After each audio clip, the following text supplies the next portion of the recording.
Então, o que nós vamos estudar é o movimento de Atos se repete no Brasil, o nascimento de um novo movimento, a expansão do avivamento pentecostal. Irmãos, é importante que a gente conheça a nossa história. É importante para que a gente veja o que foi o movimento pentecostal e o que o Espírito fez na história e o que o Espírito pode fazer no presente. Não é que nós vamos ficar só lembrando do que Ele fez, mas é uma forma de nos fazer enxergar o que o Espírito pode fazer agora. Amém, meus irmãos? Amém. Agora. A gente lê a história para ver o que Ele fez e o que Ele pode fazer agora. Amém? Amém. Então esse é o intuito da lição desse trimestre. Avança. O texto áureo está lá em Atos capítulo 19, versículo 5. E aqui, irmãos, nesse texto aqui tem um grande aprendizado para nós aqui. Depois de ouvir isso, vamos ler aqui no... Deixa a verdade prática aí, o texto aí. Abra em Atos capítulo 19, do verso 1 ao verso 7. Vamos ler a partir do verso 1, que é para a gente entender o que Paulo está falando aí para os discípulos. Quem achou, por favor, leia. E sucedeu que, enquanto o apóstolo estava em Corinto, Paulo, tendo passado por todas as regiões superiores, chegou a Éfeso, e achando ali alguns discípulos, disse-lhe: recebeste vós já o Espírito Santo, quando creste? Eles lhe disseram: nós nem ainda ouvimos que haja o Espírito Santo. Perguntou-lhe então: em que sois batizados então? E eles disseram: no batismo de João. 4. Mas Paulo disse: certamente João batizou com o batismo do arrependimento, dizendo ao povo que creste no que após ele havia de vir, isto é, em Jesus Cristo. 5. Eis que ouviram e foram batizados em nome do Senhor Jesus. 6. E impondo-lhe Paulo as mãos, veio sobre eles o Espírito Santo, e falavam em línguas e profetizavam. 7. E estes eram ao todo uns 12 varões. Então, irmãos, o que está acontecendo aí no texto de Atos, capítulo 19, versículo 1 a 7? Eram irmãos que haviam se convertido. Após a conversão, a ideia é que depois dessa conversão, como as informações não chegavam tão rápido como chegam hoje, houve a conversão desses homens aqui. Não é que eles não eram crentes, eles eram crentes em Cristo, eles ouviram sobre Cristo, foram batizados no batismo de João, que é o batismo de arrependimento. Só que como o que estava acontecendo, nós estamos na cidade de Éfeso aqui, tá? Tem que lembrar que aqui antigamente, para viajar de um local para outro, era uma gastura. Como o avivamento aconteceu lá em Atos 2, até chegar aqui em Atos capítulo 19, irmão, passou-se quase 26 anos para eles ouvirem sobre a doutrina do Espírito Santo, para eles ouvirem falar desse enchimento de poder. Então não é que eles não eram crentes, eles eram crentes, eles só não tinham a informação. E quando Paulo chega na cidade, ele pergunta: mas vocês foram batizados em que batismo? No batismo de João. E no batismo do Espírito Santo? Ou no enchimento? Como os irmãos? Eu não vou gastar os irmãos com isso não.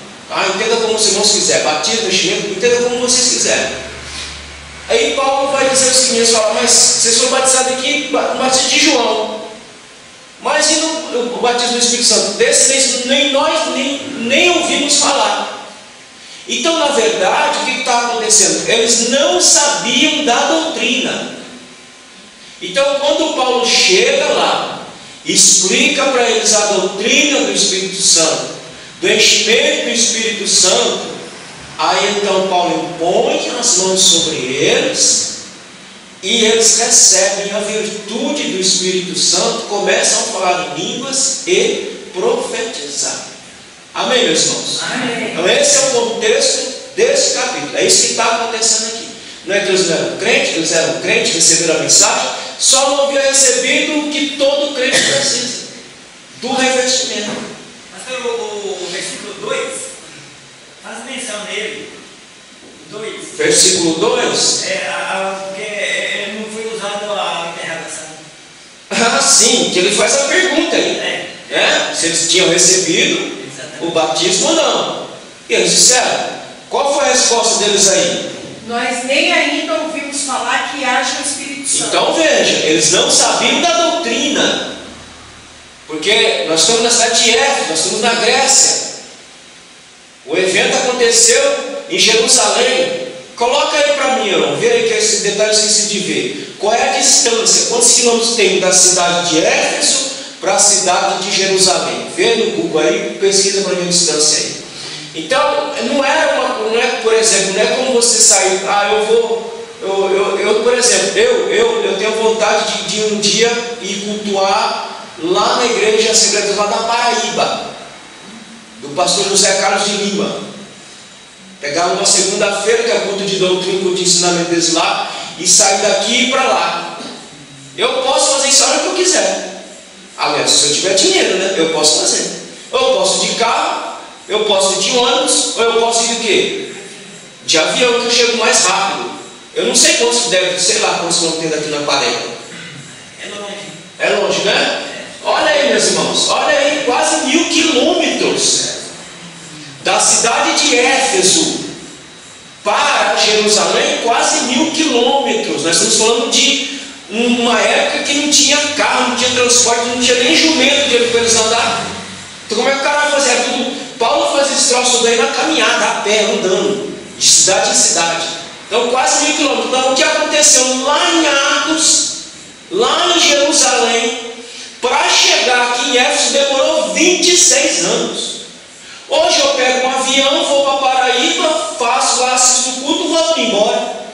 Eu não sei, deve ser quase, sei lá, 1000 quilômetros, deve ser 2,5 km. 2.000 km. Quanto dá isso em avião? De hora? 3 horas. É 3 horas, pronto. Daqui 3 horas eu saio daqui, 6 horas da manhã, 9 horas eu estou lá. Fico o dia inteiro na Paraíba lá rodando que nem doido, vou para o culto às 7 da noite, assisto o culto, pego o avião quando der 2, 3 horas da manhã, estou aqui em São Paulo.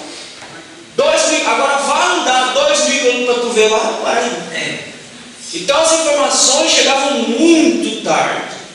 E quando chegou, o apóstolo falou, então vem cá que eu vou explicar para vocês o que é isso chamado Espírito Santo. Aí Paulo explica, impõe a mão sobre eles e eles recebem o poder do Espírito Santo. Amém, meus irmãos? Amém. Qual é a primeira lição? Qual é a primeira lição que nós aprendemos aqui nessa manhã?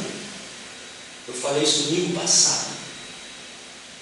Não adianta eu ter me convertido há 31 anos atrás. Não adianta eu ter recebido o Espírito Santo lá quando eu me converti. Porque não dá para ser crente sem o Espírito Santo. Amém, meus irmãos? Amém. Vamos ler isso na Bíblia? Vamos ler isso na Bíblia. Abre 1 Coríntios capítulo 12. 1 Coríntios capítulo 12. E tem outros textos, mas eu gosto desse texto. Ele explica melhor. 1 Coríntios capítulo 12, versículo 3. Portanto, vós quero fazer compreender que ninguém que fala pelo Espírito Santo de Deus diz: Jesus é átema, e ninguém pode dizer que Jesus é o Senhor, senão pelo Espírito Santo. Então, ele está dizendo o seguinte: ninguém pode dizer que Jesus Cristo é o Senhor, se não for pelo Espírito Santo. Então, nós falamos que Jesus Cristo é o Senhor, porque recebemos o Espírito Santo na nossa conversão. Amém, meus irmãos? Amém. Não dá para ser crente sem Espírito Santo. Não dá. Porque o que nós fazemos não é no poder da carne, mas no poder do Espírito Santo. É Ele que nos vivifica, é Ele que nos põe em vida, é Ele que nos põe em força, para a gente continuar nossa caminhada. Lê o versículo 3 do mesmo capítulo. 3 de Coríntios? Não, capítulo 12, versículo 13. Do mesmo capítulo, capítulo 12, verso 13, que é o que eu leio. Foi feito só Espírito, todos nós fomos batizados em corpo, quer judeu,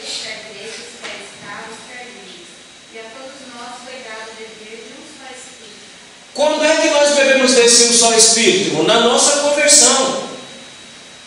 Quando você entrou para receber Jesus, o Espírito já estava trabalhando em você lá no mundão velho. Amém.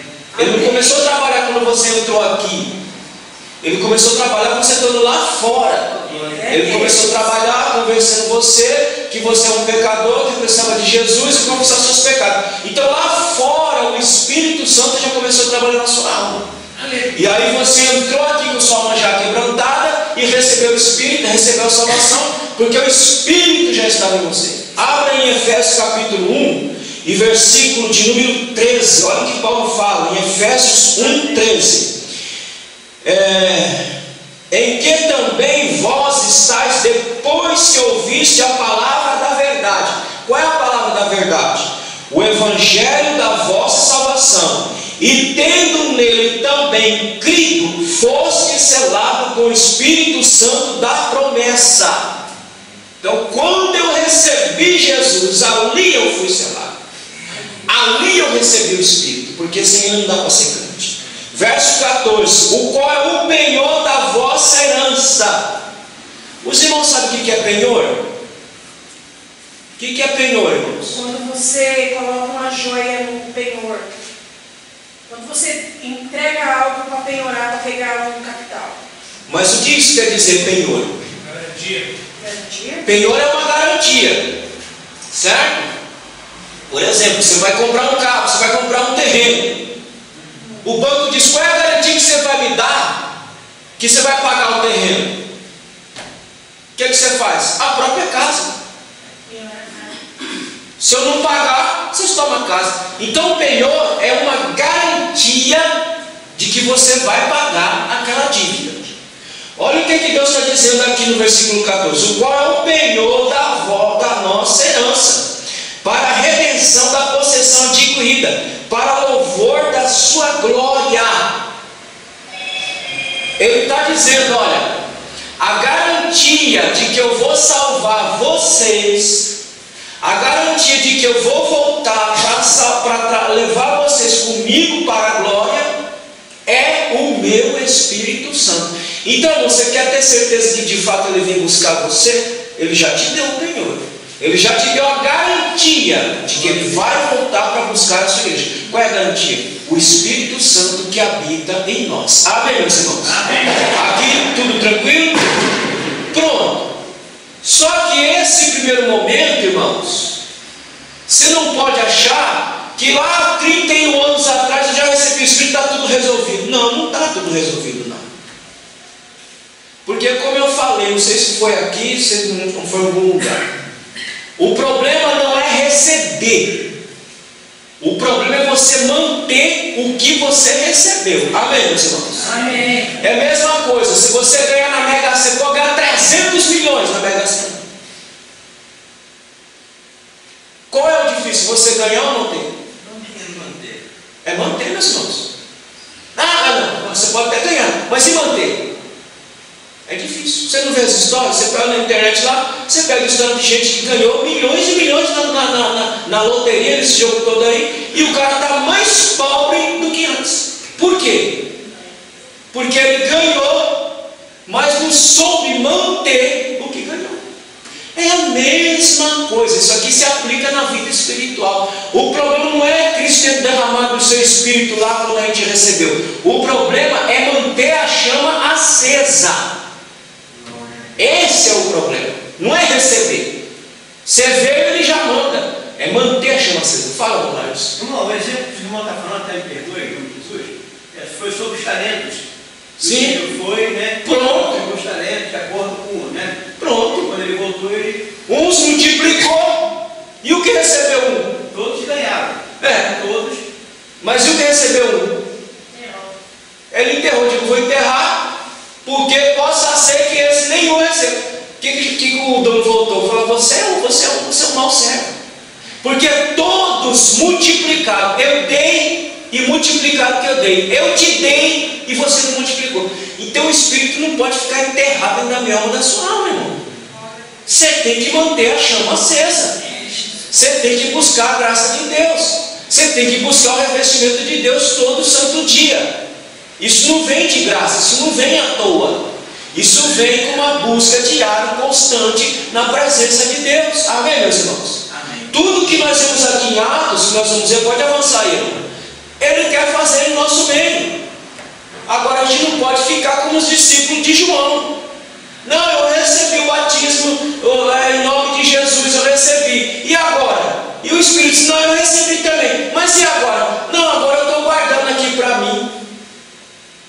Agora eu estou deixando ele aqui. Irmão, deixa ele aí quietinho para tu ver se ele não vai se apagar de sua vida. E aí você vai perder força de louvar o Senhor, vai perder força de servir ao Senhor, vai perder a força espiritual. Não vai ter desejo de fazer as coisas de Deus mais. Não vai ter alegria de vir para a igreja mais.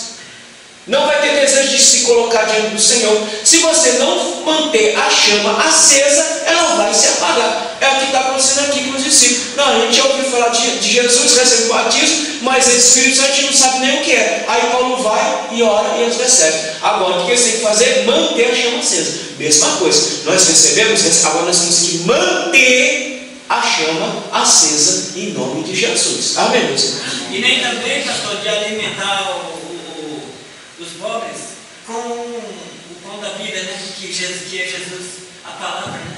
Você só pode alimentar alguém se você estiver alimentado. Não tem como você alimentar se você não tiver alimentado, você não consegue alimentar. O pão da vida só pode ser repartido se eu estiver alimentado do pão da vida. Amém, meus irmãos? Amém.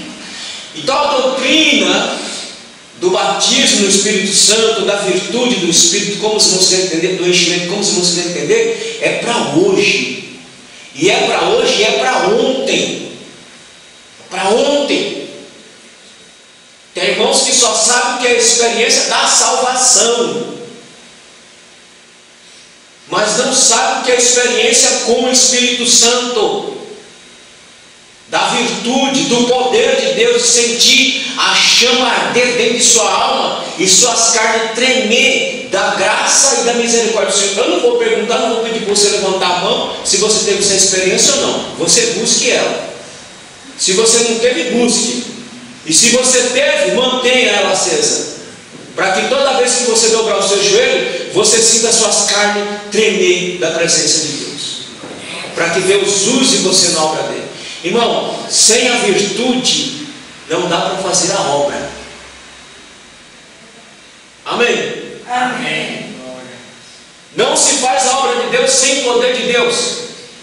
Só se faz a obra de Deus no poder de Deus. Por quê? Nossa luta não é contra a carne e contra a sangue, mas é contra os principados, as potestades que estão nas regiões celestiais. São hostes espirituais, e essa batalha só se luta com o homem espiritual, não com o homem carnal.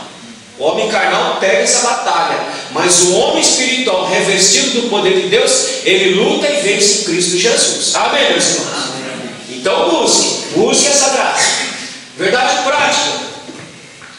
Deus derramou grande avivamento pentecostal no Brasil, e Ele pode avivar mais uma vez seu povo. Ele fez isso em 1910. Olha, irmão, a gente não pode ser museu, pelo amor de Deus. A gente não pode ser museu. A gente não pode ficar aqui falando de Luiz Francescone, que é o fundador da congregação cristã, foi o primeiro a pisar em solo brasileiro com a pregação pentecostal. Depois vem Burnavigo e Daniel Berg pregando o movimento pentecostal. Só que a gente não pode ficar preso em 1910, pelo amor de Deus. O Espírito, ele é vivo. O Espírito, ele é dinâmico. Ele trabalha ao longo da história. Ele não está preso em 1910. Ele não está preso aqui no século 1, em Atos capítulo 2. Ele não está preso aqui, irmão. Ele está solto para operar na minha vida e na sua vida, em nome de Jesus. Amém, meus irmãos? Ele derramou, em Atos 2, ele derramou. Irmão, tem um livrinho, se você puder comprar, compra esse livrinho aqui, ó. É a nossa história, a sua história. É o Pentecostalismo brasileiro. Você pode comprar pelo que você não sai nem da sua casa. Você compra pela internet, você chega lá no conforto da sua casa. Irmão, 30 conto. Olha, com 30 você não come nenhuma pizza. Com uma pizza sem vergonha, vagabunda. Mas uma pizza boa você não come, não. O nome dele é o Pentecostalismo brasileiro. Irmão, eu fui comer uma pizza com a sala outro dia. A pizzinha aí, R$45. mais caro que esse livro aqui. Compre-se com essa história, para você ver o que foi o mover de Deus aqui no Brasil a partir de 1910. Avança. É preciso que entendamos que os primeiros movimentos protestantes, aqui muita gente não sabe isso aqui. Os primeiros trabalhos protestantes do Brasil não aconteceu com os pentecostais, aconteceu com as igrejas históricas, com os presbiterianos, com os batistas, com os congregacionais. Não foi os pentecostais. Os primeiros a aportar aqui no Brasil foram as igrejas históricas. Eu acho que eu coloquei a data aqui, irmão. O primeiro culto celebrado no Brasil ocorreu no primeiro culto protestante, porque os católicos já estavam aqui. Mas o primeiro culto protestante aconteceu em 1556, pelos huguenotes reformados, ou seja, pelos franceses que vinham correndo de chibata. Porque quando começa a reforma e começa a trazer a ideia de reformar a doutrina, a igreja instituída então começou a perseguir os protestantes, e os franceses vieram cá no Brasil, se instalaram aqui e começaram a evangelizar. Tanto é que a igreja presbiteriana em solo brasileiro tem mais de 150 anos. A igreja pentecostal no Brasil deve ter hoje 112, 113, eu não me lembro a data assim, mas ela é mais nova do que a presbiteriana, o movimento reformado. Mas quando o movimento chega aqui no Brasil, irmãos, o movimento pentecostal ele tem mais robustez do que as igrejas históricas. Ele tem mais dinamismo do que igrejas históricas. Não estou dizendo que o Espírito não está, o Espírito está lá também. Deus trabalha em cada lugar de uma forma diferente um do outro. Mas o movimento pentecostal, quando chegou no Brasil, ele varreu o Brasil com a pregação do Espírito Santo. Amém, meus irmãos? Então, olha lá, em 1910 chegam os pioneiros, Daniel Berg e Gunnar Wingren. Tem irmãos que não sabem o que é isso aqui. Só sabem que está dentro das igrejas, mas tem uma história. Tem alguém que padeceu ali. Tem alguém, para vocês terem uma ideia, avança aí. Para vocês terem uma ideia, quando os pioneiros chegaram aqui no solo brasileiro, foram lá para o Pará, e você sabe o que é entrar na região do Pará, região amazônica? Você sabe o que é entrar na região do Pará em 1910?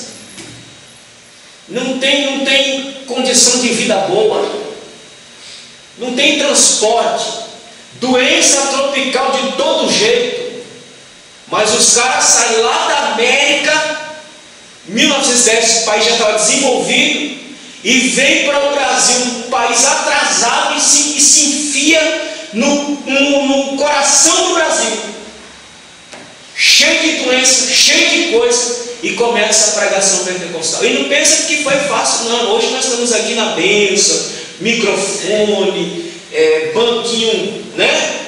Para ficar confortável, ar-condicionado. Ô pastor, teve a repreensão da igreja católica também. Não, teve tudo quanto foi perseguição, de todos os lados sobre perseguição.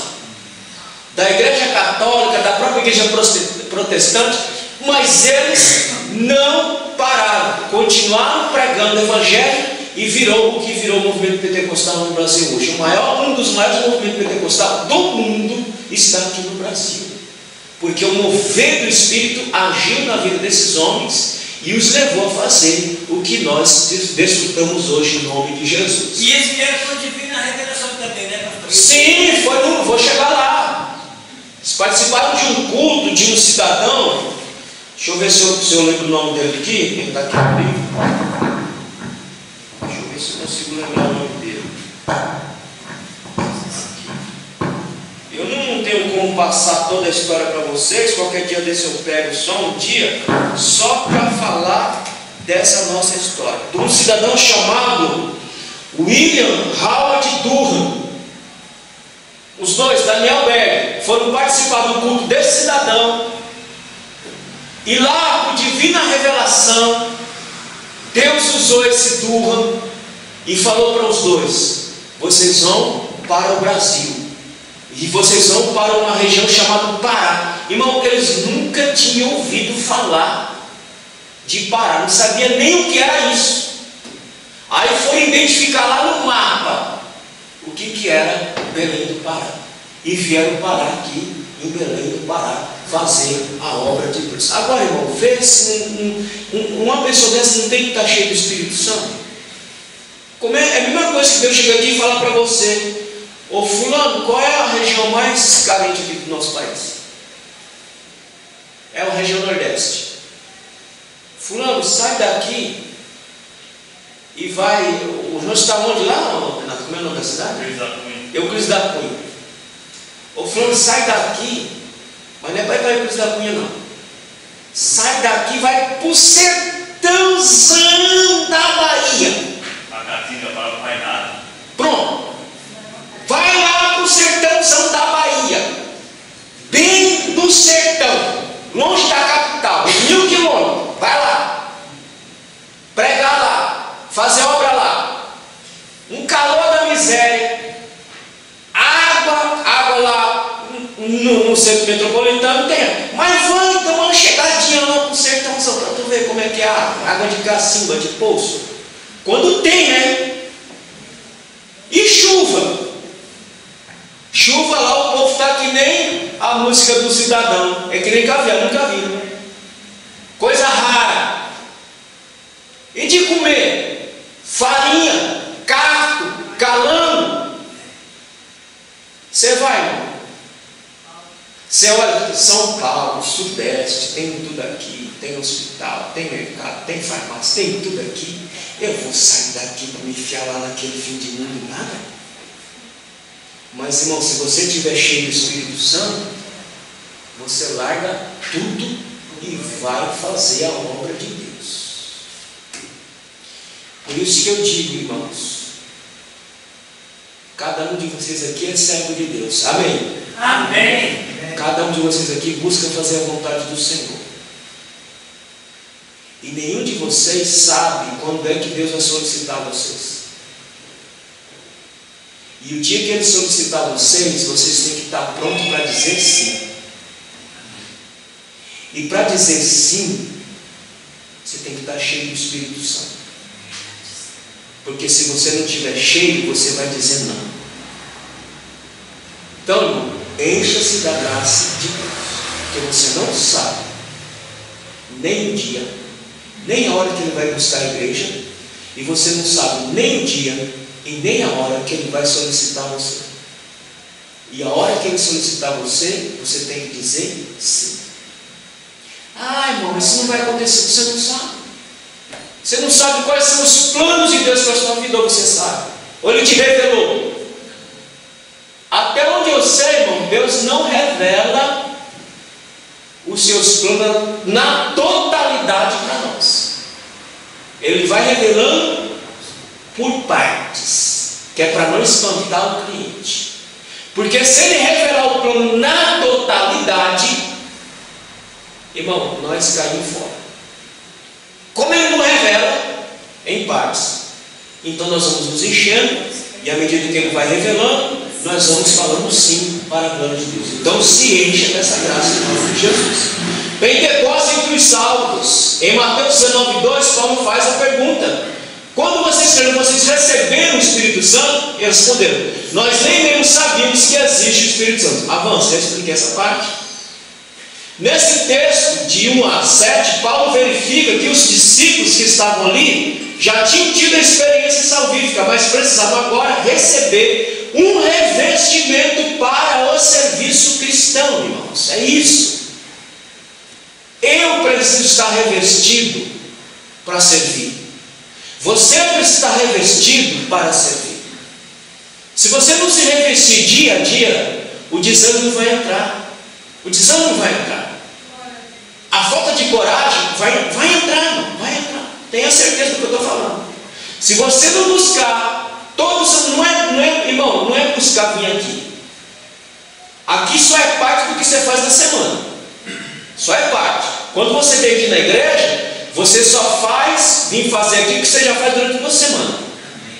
Aquela busca diária, aquela busca constante em Deus, buscando Deus em oração, buscando a Deus pela palavra, buscando a Deus pela aconselhação. Isso é na semana. Eu digo a vocês que a nossa vida cristã, a nossa vida espiritual é construída dia a dia. Eu não posso limitar a vida espiritual a um encontro por semana. semana. Se você fizer isso, irmão, você está se matando espiritualmente. Se você achar que você vir aqui num culto de domingo à noite, ou num EBD de manhã, orar aqui uma hora como a gente faz, cantar, e você achar que isso vai resolver sua vida espiritual, não vai. O que vai resolver sua vida espiritual é a sua semana diária, a sua vida diária com Deus, a sua busca diária com Deus, os seus encontros diários com Deus, fazer da sua casa um ponto de encontro. A minha casa, a sua casa não tem que ser um ponto de encontro. Lá Deus tem que te encontrar, lá Deus tem que te achar, orando, consagrando, meditando, louvando, servindo a Deus. Lá durante a sua caminhada para o seu serviço, Deus tem que te achar, em que a sua mente não fica divagando. A sua mente, você está ali na condução, mas sua mente está ligada. Você está ligado no que está acontecendo à sua volta, mas sua mente está ligada lá no céu, falando com Deus, falando com o Pai. Lá no seu trabalho, você está ligado no seu trabalho, mas sua mente está ligada lá no céu. Você falando, dialogando com... Agora, onde que eu fui, meu Deus? Sexta-feira está dando estudo aqui no Brasil 45, não quer? Aí termina a oração.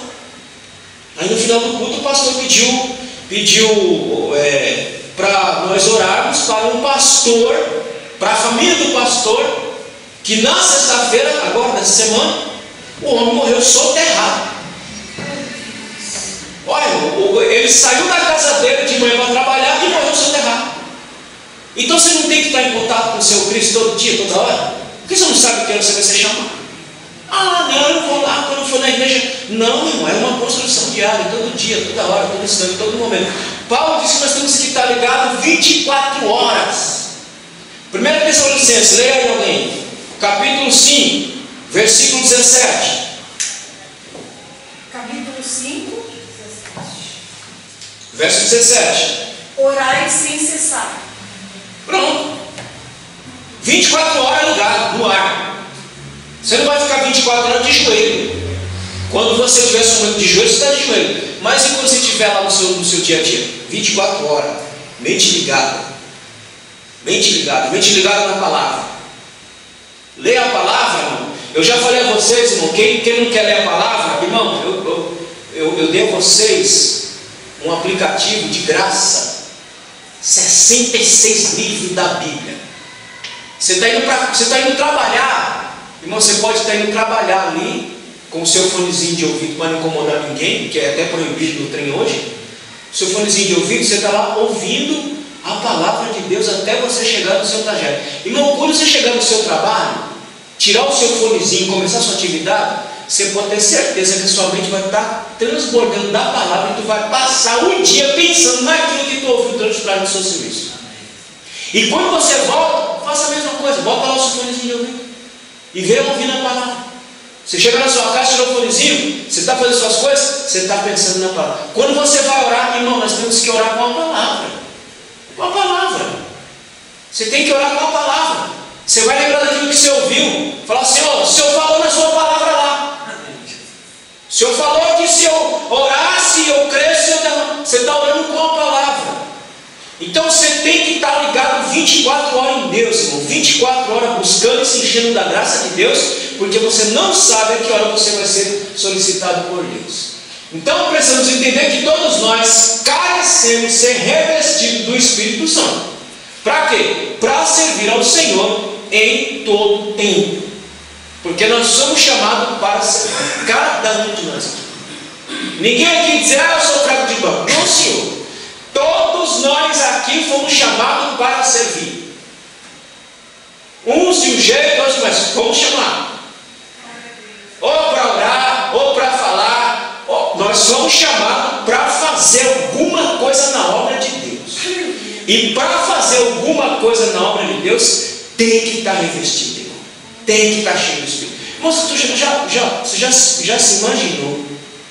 Você está na rua, você está lá na condução e cai um demoniado lá, o que é que tu faz? Acaba caiu lá estribuchando no chão. Você sabe que é diabo. O povo está dizendo, não é ataque epilético. Não, é uma loucura. Você sabe que é diabo que está lá dentro. O que é que tu faz? Se estiver cheio do Espírito, você não precisa nem chegar lá perto.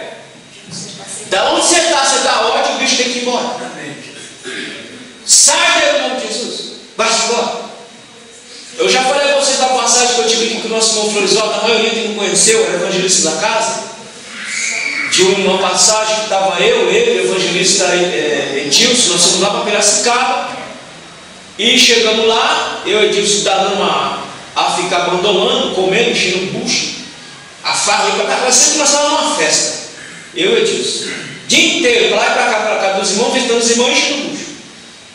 E aí um filho de uma irmã caiu diabrado dentro da casa da irmã, e estava eu e Edilson lá, na época eu era presbítero e disse evangelista. Estava lá um presbítero e um evangelista. E o bicho caiu demoniado. Então lá, sai aquela briga, aquela guerra. Sai. E o diabo não sai de jeito nenhum. E a gente lá grudado com o diabo e nada do diabo sair. Irmão, o evangelista Florisvaldo nem entrou na casa. Ele só chegou perto da porta. E a gente nem abriu a porta. Do lado de fora a porta fechada, ele só encostou. Quando o homem encostou, o diabo foi embora. Tem que estar cheio do Espírito Santo para fazer um negócio desse, meus irmãos. Amém? Foi-se embora. Ele não falou nada. Não é que ele está lá da porta e falou, sai! Não, ele não falou nada. Ele só encostou para fazer menção que ia entrar. Ele nem entrou, nós nem abrimos a porta. Quando o diabo viu que ele estava se aproximando da porta, foi embora. Oi. Sobre a pregação daquele pastor na vigília que falou que a gente era muito despercebido, né? Ele passa a perna e a gente nem vê, ou então a gente vê, esse moleque caindo por aqui não vê, né? Sim. Então tem que estar cheio da graça para estar atento, irmão. Para prestar atenção em tudo que está acontecendo ao redor. Tudo que acontece à sua volta. Porque o bichão é danado.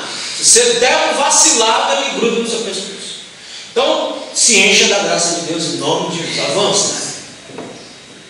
A plenitude do Espírito Santo. Há duas experiências no processo da salvação. São duas experiências. Quais são? Nós já lemos aqui os dois textos de Coríntios 12, 13 e 13. A primeira experiência é da salvação, onde ali recebemos o Espírito Santo. Quando você falou, eu preciso de Jesus, ali o Espírito Santo entrou na sua vida. Amém, meus irmãos? Então, todo mundo que recebe Cristo, ali recebeu o Espírito Santo. Não tem como falar, não, ele só vai receber o Espírito Santo quando ele for revestido ou for batizado depois. Não. Ele aceitou, ali ele tem que receber. Se ele não receber ali, meu irmão, não vai seguir adiante, não. Ele vai só ficar um tempinho, quando der fé, ele sai fora. Quem recebeu o Espírito Santo de verdade no ato da conversão, continua até o fim. Agora, quem só teve lá um convencimento que acontece, um convencimento, a pessoa só foi convencida naquele momento, ela vem e fica, quando dá fé, ela vai se embora. Mas quando a conversão genuína, que o Espírito entra no cidadão, ele vai até o fim, em nome de Jesus. Essa é a primeira experiência com o Espírito. A segunda experiência, Atos 19, 3, quando eles recebem a virtude. É aqui, irmão, que está o problema. Como eu falei, o problema não está lá na primeira experiência. Não, lá vem fácil. Mas o problema é manter esse negócio aceso, essa chama acesa, essa chama ardendo na alma. Essa vontade de fazer a obra de Deus. Essa coisa de ouvir a voz do Espírito Santo falando dentro da sua cabeça. Porque os irmãos imaginam que o Espírito Santo fala como dentro de vocês, irmão? Não é no coração. O coração não serve como bombar sangue para o corpo. Ele fala aqui, ó, na cabeça. É aqui. A voz que o povo fala, eu ouvi a voz. Não é que eles ouviram uma voz audível. Pode até ser que ouça mesmo. Mas quando eles ouviram a voz, ele está dizendo, não. Ele falou aqui dentro da minha cabeça. Porque é aqui dentro da minha cabeça que ele fala conosco. É aqui dentro que se processa. Você sabia que é aqui dentro que processa a salvação? É aqui dentro. Porque todo comando para o corpo está onde?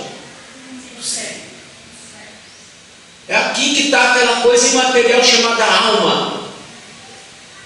Aquela coisinha chamada alma está aqui, ó. Na caixa craniana, onde tem lá os miolos, é aqui que está a alma humana. É aqui dentro que está a vontade. É aqui dentro que está as emoções. É aqui dentro que está o intelecto. É aqui que vem a salvação da sua vida. Sua mente é transformada. Lembra o que diz a Bíblia? Sua mente é transformada. Renove, faça a renovação da sua mente em Cristo. É aqui. Então é aqui que o Espírito Santo fala. E é aqui que o Espírito Santo enche sua vida. Sua mente cheia de Deus, cheia da palavra de Deus, cheia do Senhor. Tudo acontece aqui, irmãos. Amém? Por isso que tem que ter cuidado com a mente. É aqui o campo de batalha, é aqui. É preciso que vivamos uma vida no Espírito para estarmos habilitados para servir a Cristo em todo o tempo. Não é receber e depois, não. É viver uma vida no Espírito. Olha o que diz Gálatas, capítulo 5, versos 16 e 17. Digo, porém, presta atenção nesse verbozinho aí que está em vermelho, andai em Espírito e não cumprireis a concupiscência da carne. Paulo não está falando com o incrédulo aqui. Ele está falando para a igreja da Galácia, que havia recebido o Evangelho e agora queria retornar para o judaísmo. Por que queriam retornar? Porque não estavam cheios do Espírito Santo. Porque se estivesse cheio do Espírito Santo, eles não retornariam. Por isso que Paulo diz: andar em Espírito e não cumprir a concupiscência da carne. Os irmãos sabem o que significa concupiscência? Desejo. A palavra concupiscência significa desejo desordenado, desejo sem freio. Isso significa concupiscência. Desejo sem freio. Acaba deseja tudo de maneira desordenada, sem controle. Porque a carne cobiça contra o Espírito contra a carne. Esse opõe-se um ao outro, para que não façais o que quereis. Irmãos, Paulo diz em Romanos capítulo 7, que ele está falando aqui também, que há em nós uma luta que nós travamos todo dia. Nós travamos uma luta todo dia, entre servir a Deus e entre satisfazer os desejos da alma caída. Paulo diz: há uma luta em mim para fazer o bem. Por exemplo, como que é o nome da sua menina, Moleques? Juliana. A Juliana é uma menina que você não precisa ensinar ela a fazer a coisa errada. Precisa, Moleques? Diga: olha, Juliana, vem aqui, minha filha. Bom, Tiago, com licença, só um pouquinho. Sim, meu. É sobre criação e sobre aprendizado da criança, que aprende algumas coisas que não é do convívio dela. Sim. Ela também, até vem aqui na igreja, a idade dela, a mesma idade dela, 7 dias. A menina chega a cada palavrão, coisas absurdas, mesmo coisa que adulto fala. Mas os pais não falam. Não dá para entender. E a crise agressiva que ela tem, a fúria. Uma menina de 3 anos de idade. Agora a criança da idade pode ter problema espiritual. Irmãos, será que não tem pecado, segundo a Bíblia? Uma criança dessa idade, quando ela está nessa situação, tem 2 fatores aí. Um fator, ou é a influência dos próprios pais, ou a influência de outras crianças que fazem, ou é aquilo que ela vê, porque criança é esponja. Se ela vê na televisão, ela vai copiar. Tá? Porque uma criança desse tamanho não tem essa noção. Então é influência externa. Até mesmo que o irmão falou, a irmãzinha dela de 10 anos, vê no YouTube só outra coisa sanguinária. Então está aí a resposta. Tá aí a resposta. Hoje uma criança de 10 anos. Sim. Agora, eu até fui no cinema agora, né? A minha só assiste isso. Pronto, então a influência está aí. A influência está aí. Por exemplo, eu vou dar uma ideia do que o moleque está falando. A minha filha, Sara, ela não soube na vida dela o que significava Xuxa. Não soube. Sabe o que a Sara assistia? Nós ensinamos ela a assistir. Quando ela acordava, nós já colocávamos na cultura. Na época a cultura ainda prestava. Nós colocávamos na cultura e ali ela ficava assistindo aqueles desenhos, aquelas aprendizados. E quando ela levantava, ela já tinha aprendido a mexer na televisão, ela já colocava na cultura. Então ela não sabia o que era SBT, nem Globo, nem nada. E quando pequena também, quando tinha o Globo Repórter, quando ainda prestava, que passava bastante coisa instrutiva, eu colocava ela para sentar junto comigo para assistir. E ela começou a assistir. Aí tinha dia que eu não aguentava.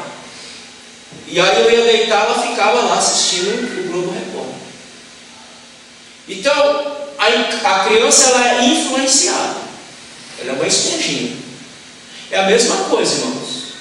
Se uma criança ela tem pais crentes, firme, que o pai está ali, a mãe está ali, e sabe que são pais que estão diante de Deus, orando, buscando a Deus, clamando a Deus, pedindo a misericórdia de Deus, pais que sentam com seus filhos para orar, para ensinar a palavra de Deus, irmão, ele vai crescer crente.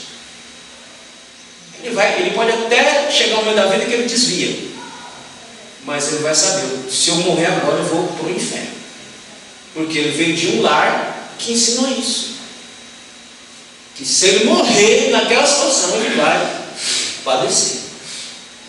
Então, irmão, você não precisa ensinar uma criança dessa, faz um mal, ela aprende rapidinho.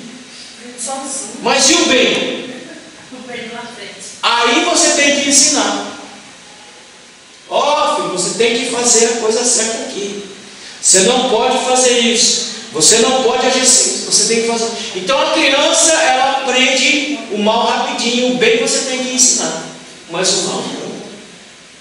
Então, querido, é preciso que nós andemos no Espírito. Nós vamos entender esse verbo já já.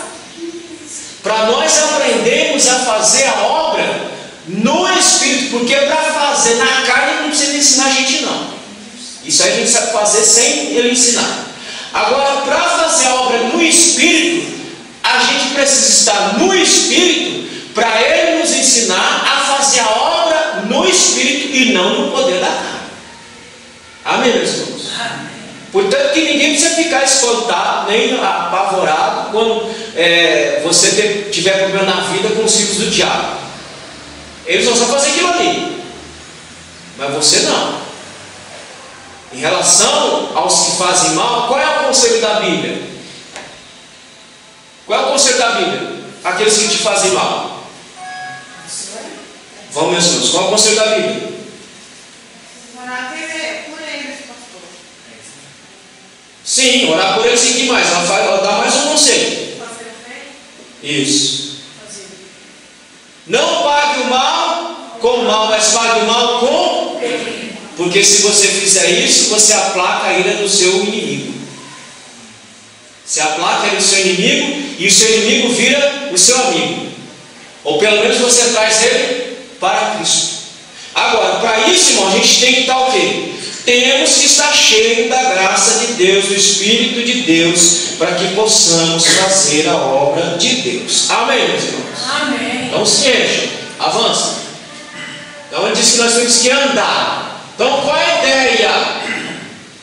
Se espante com isso aqui não, só para a gente entender. O verbo está preposicionado. Ou seja, tem a palavra e uma preposição, não esquenta a cabeça com isso não. Só para você entender qual é a mensagem do verbo. Qual que é a ideia?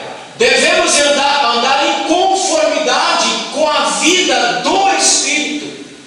É isso que Paulo está dizendo lá em Gálatas.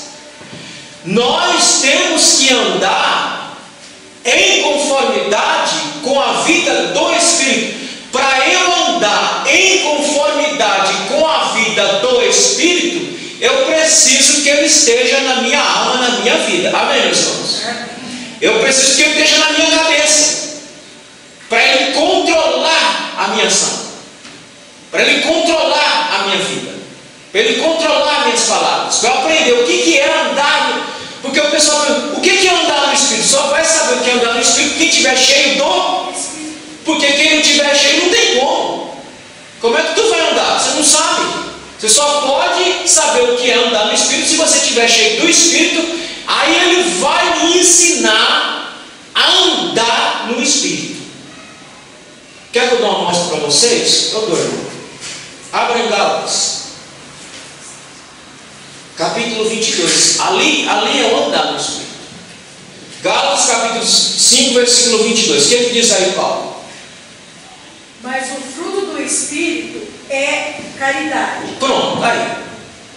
Aí, irmão, se você estiver cheio do Espírito, você vai andar no Espírito em conformidade com a vida do Espírito Santo.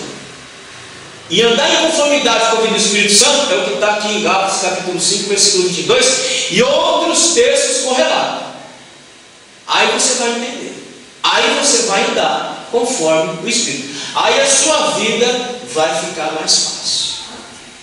E aí você vai fazer tudo isso, não é na força do braço. Você vai fazer tudo isso no poder do Espírito que vai lhe habilitar a fazer tudo isso. Amém, meus irmãos? Amém.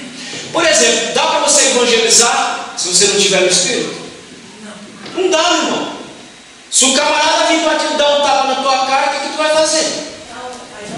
Eu vou dar logo um tiro. Se eu tiver arma, eu dou um tiro. Se eu tiver arma, eu mato com a mão. Mas se tu estiver cheio do Espírito Santo, o que tu vai fazer? Não, meu filho, bata não, tu quer para ficar igual. Mas eu continuo pregando o Evangelho, continuo falando do Evangelho, continuo falando da palavra. Então, irmão, tem que estar na dimensão do Espírito Santo. Se não tiver, não adianta, não queira fazer, porque vai dar errado. Tudo é no poder do Espírito. Fala, irmão. Uma vez, pastor, eu estava saindo da igreja, estava no culto de ônibus, né? Vou pegar o ônibus para mim agora, e veio uma mulher descalça para pegar meu pescoço. Veio com tudo, eu acho que não vai dar do lado, só que ele vai frente. Aí ele falou para mim, corre, eu falei, não vou. Eu falei, você não tinha esse poder, demônio. Ela saiu correndo. Pronto. Pronto. Ela ficou pra cima de mim. Eu falei, eu não vou ter medo não. Ele falou, corre, corre. Eu não vou correr não. Não pode ter medo, irmão. Quem está cheio do Espírito Santo não tem medo de diabo. Vai ter medo de diabo? Para que vai ter medo do diabo? Você está cheio do poder, cheio da graça de Deus, tu vai para cima do bicho. Tu vai para cima do bicho e manda ele embora lá do lugar que ele veio, em nome de Jesus. Amém? Então, a primeira ideia do verbo é viver em conformidade com o Espírito Santo. Segundo, irmãos, é uma ordem. Andai, não é opção. Eu não tenho opção. Você não tem opção. Não, eu vou me encher se eu quiser. Você não tem opção. Vocês têm uma ordem. Andar. É para andar no Espírito. Não é opcional, é ordem. Ordem de Deus não é para ser questionada. Ordem de Deus é para ser cumprida. Amém, meus irmãos? Amém. Então cumpra a ordem de Deus na sua vida. É para se encher do Espírito Santo todo santo dia, em nome de Jesus, e deixar a chama acesa. Essa vida contínua no Espírito que vai nos habilitar a servir a Cristo. É isso que vai lhe dar força para servir a Jesus. Você não vê, tem irmãozinho que começa, daqui um pouco fica xoxo, né? Perde a força. Por que perdeu a força? Porque deixou a chama. Não é que a chama apagou, só tem fumaça. Dá para fazer alguma coisa com fumaça? Dá, irmão. Aonde tem fumaça tem o quê? Fogo. Se você assoprar ali, ó. Então, irmão, não deixa nem. Se tiver só uma fumacinha, deixa ela aí. Mas abana ela que é para virar um fogo. Amém, meus irmãos? Amém. Um fogo que tome todo o seu ser, tome toda a sua vida, tome toda a sua mente, sua alma, seu corpo. Irmão, o que eu estou falando aqui é de algo espiritual, algo sobrenatural, que eu não tenho como.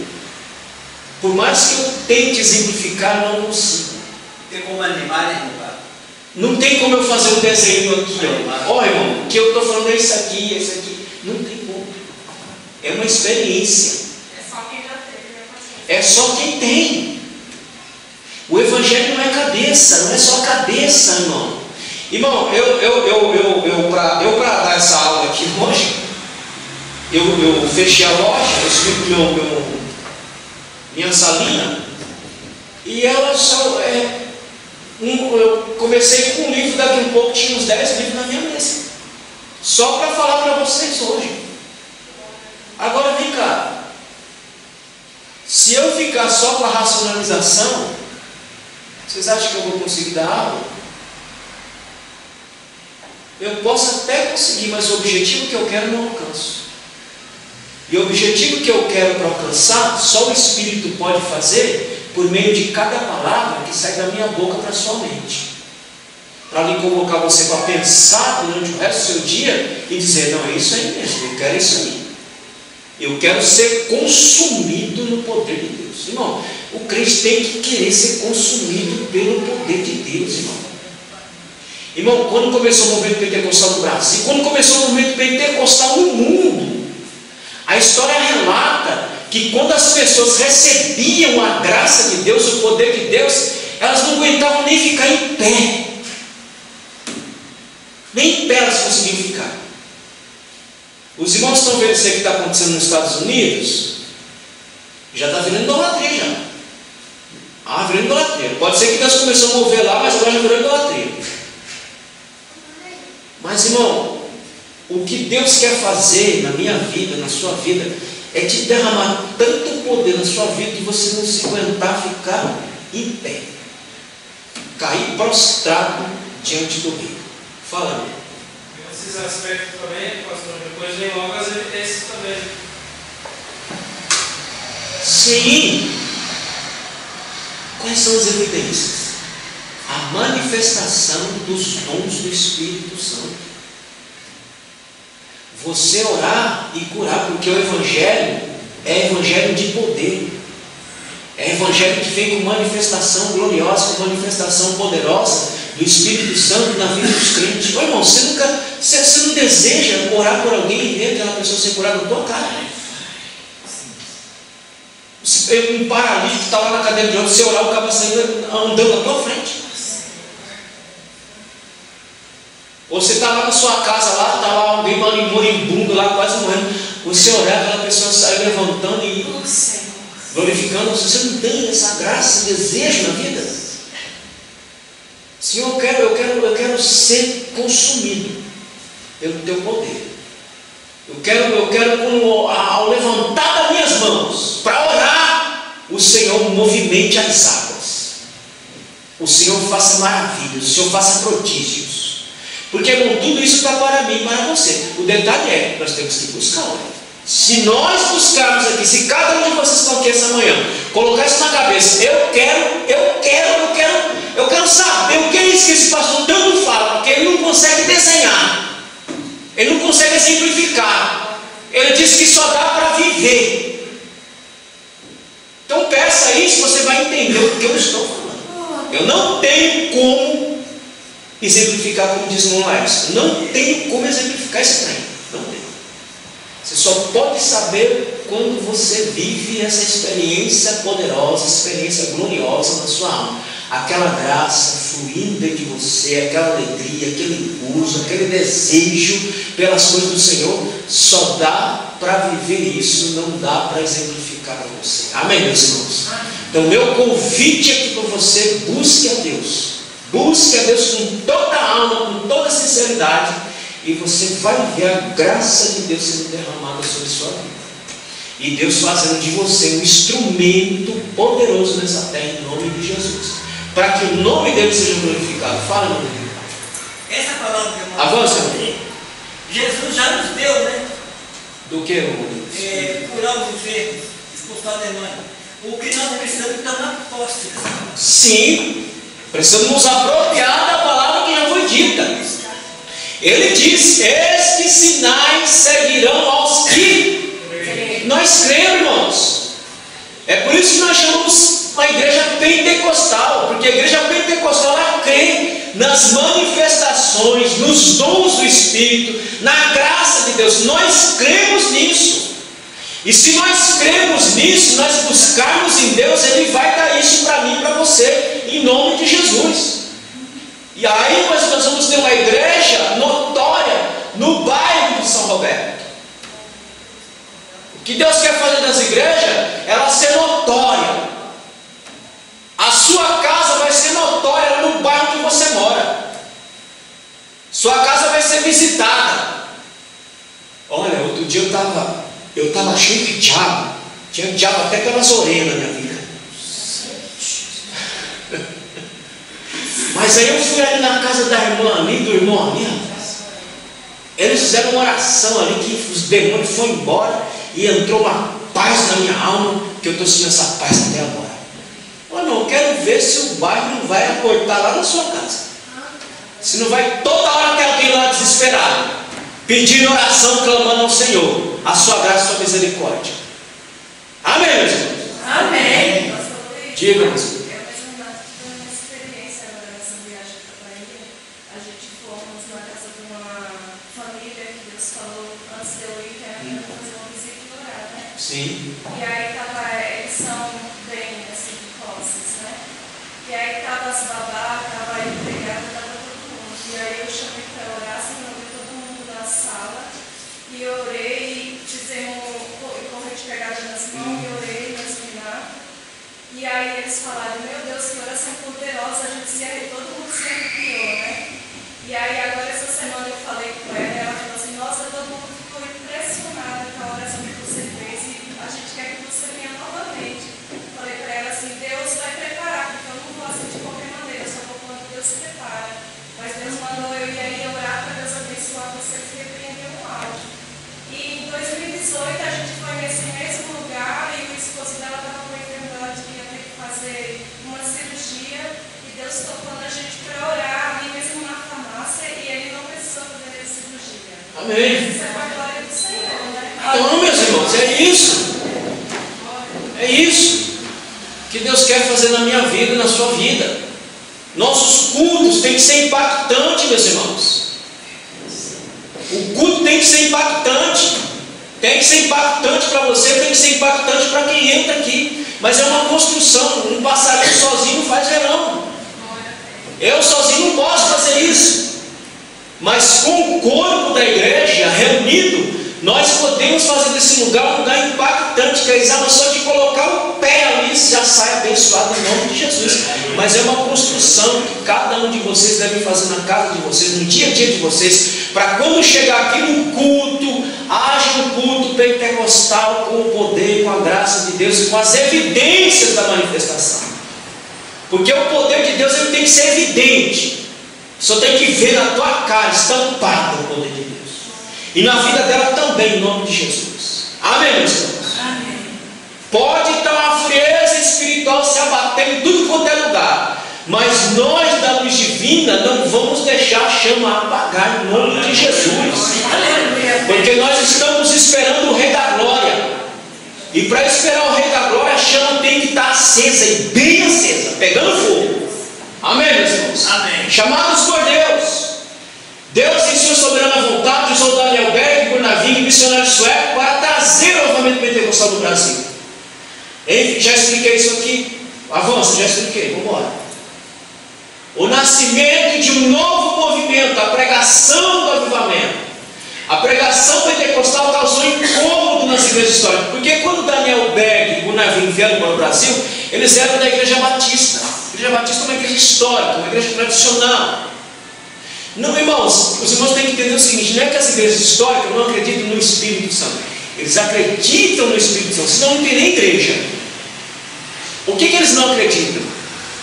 Na manifestação dos dons do Espírito Santo. É diferente.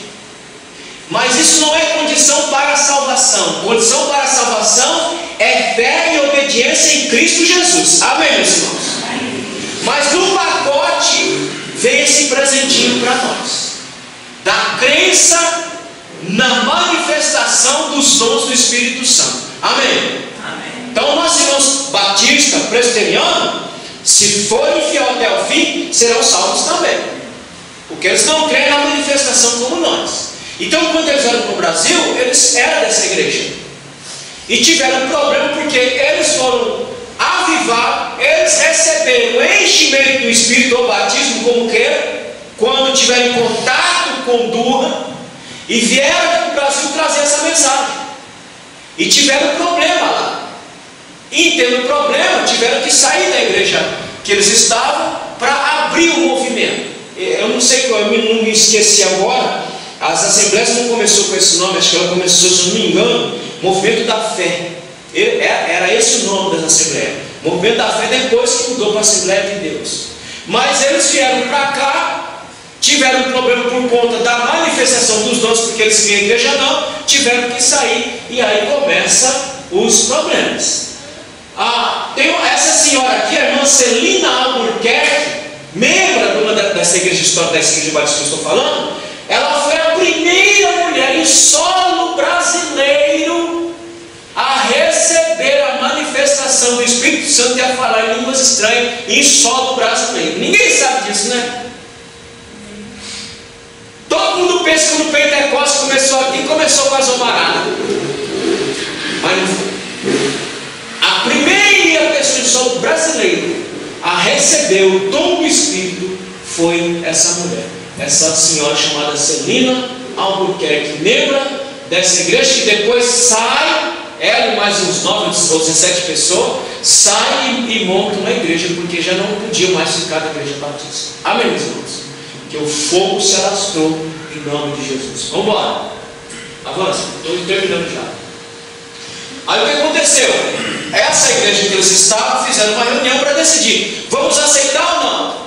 Eles deveriam ter aceitado, irmão. Porque as Assembleias de Deus hoje, ela é a maior igreja do Brasil. A maior quantidade de membros está nas igrejas pentecostais. A igreja histórica tem mais de 150 anos, não teve tanto de membro. Uma igreja jovem como as Assembleias de Deus tem. Ela tem muito mais, nós vamos ver daqui a pouco. E aí foi feita uma reunião, não aceitaram, tiveram que sair. A partir desse momento, o movimento pentecostal sofria perseguição por conta da pregação pentecostal. Aí a própria igreja protestante, católica, começou a perseguir os pentecostais por conta da pregação pentecostal. Então, perseguição, meu irmão, não se importe com isso não, que sempre vai ter e nunca vai cessar. Avança. Crescimento da perseguição. Olha o que ele diz: felizes as pessoas que sofrem perseguições por fazer a vontade de Deus, pois o reino dos céus é delas. Irmãos, olha só para vocês terem uma ideia do que aconteceu, o tipo de perseguição. Tentativa de impedir o batismo dos novos convertidos, tentativa de assassinato em relação com o Navim. Olha, irmão, eu quero que vocês se encham do Espírito Santo bastante, viu? Porque um louco foi matar o Navim. Quem é que impediu a morte dele?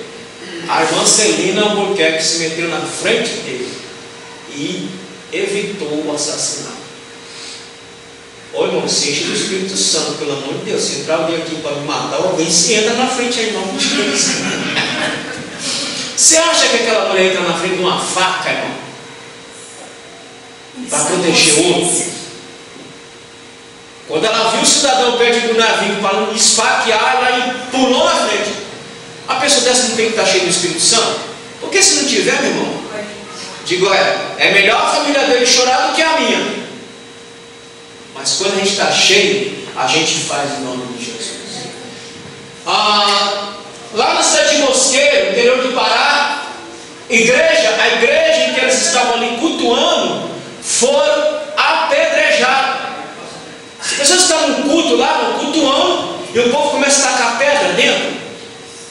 Atacaram pedra porque não tinha arma. Porque se tivesse arma, atacava era bala.